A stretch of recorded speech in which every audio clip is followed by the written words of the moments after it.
안녕하세요. 스포츠 247 시청자 여러분. 오늘 정말 놀라운 소식이 전해졌습니다. 드디어 LAFC가 손흥민을 도와줄 새로운 미드필더를 공개했습니다. 그런데 이상합니다. 공개된 선수의 포지션은 우리가 기대했던 공격형 미드필더가 아니라 수비형 미드필더였습니다. 그렇다면 LAFC는 왜 이 선수를 선택했을까요? 혹시 이 영입의 진짜 목적은 손흥민의 역할을 바꾸는 데 있었던 것은 아닐까요? 새로운 선수의 이름은 세르히오 바스케스입니다. 22세의 젊은 미드필더인 그는 단순히 수비만 하는 선수가 아니라고 합니다.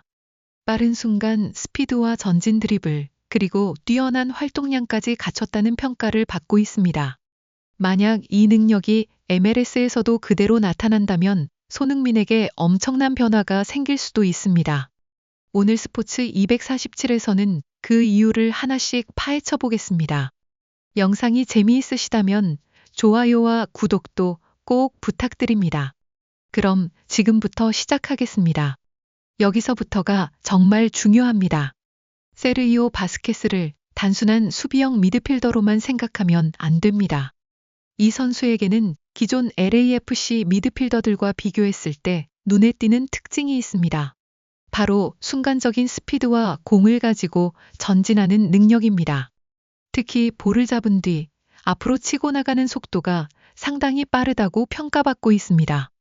기존 미드필더들이 공을 잡고 전진하는 과정에서 템포가 늦어졌다면 바스케스는 직접 공을 운반하며 공격의 속도를 끌어올릴 수 있는 유형입니다. 여기에 민첩성과 방향 전환 능력도 갖추고 있다고 합니다. 그렇다면 이것이 손흥민에게 왜 중요할까요? 그동안 손흥민이 직접 내려와 공을 받아주는 장면이 많았다면 상황이 달라질 수 있습니다. 바스케스가 중원에서 공을 끌고 올라와 준다면 손흥민은 더 높은 위치에서 공격에 집중할 수 있기 때문입니다.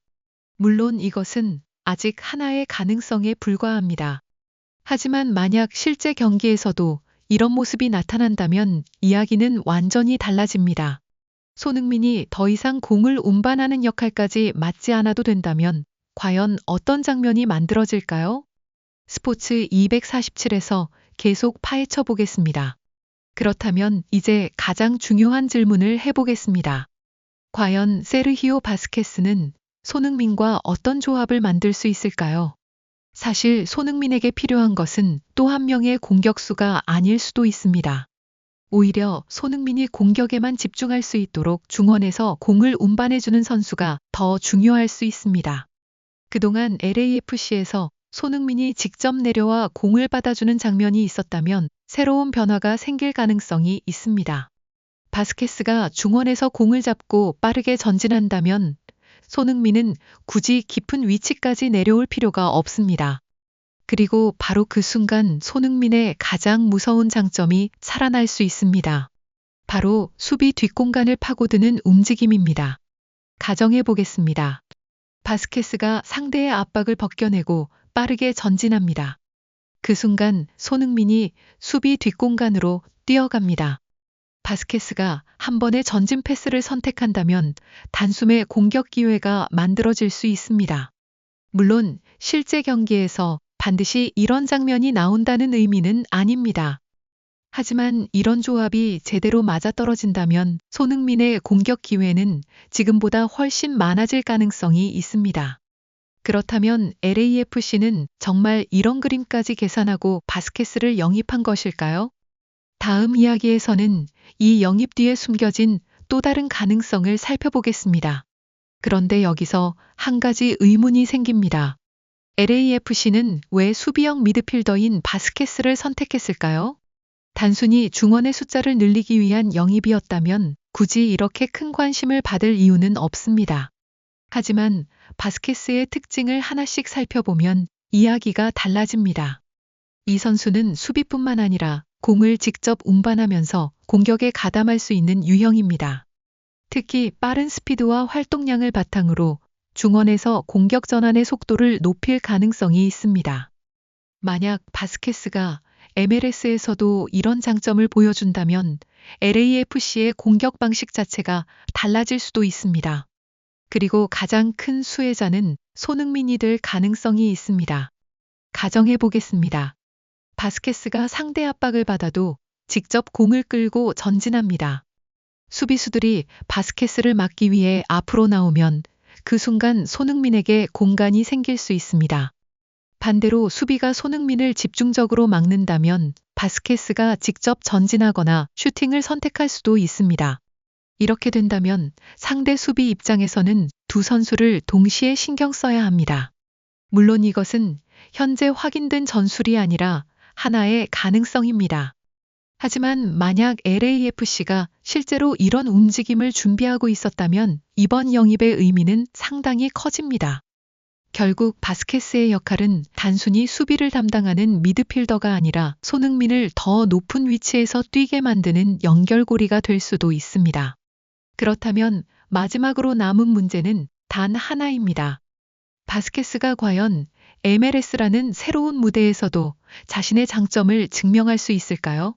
이 답에 따라 손흥민의 새로운 시즌 그림도 완전히 달라질 수 있습니다. 하지만 스포츠 247이 마지막으로 짚고 넘어가야 할 부분이 있습니다. 바로 세르히오 바스케스가 MLS에서 얼마나 빠르게 적응하느냐입니다. 에콰도르에서 보여준 장점이 MLS에서도 그대로 통할지는 아직 확인되지 않았습니다. MLS는 경기 속도와 신체적인 충돌이 강하고 새로운 환경에 적응하는 과정도 필요하기 때문입니다.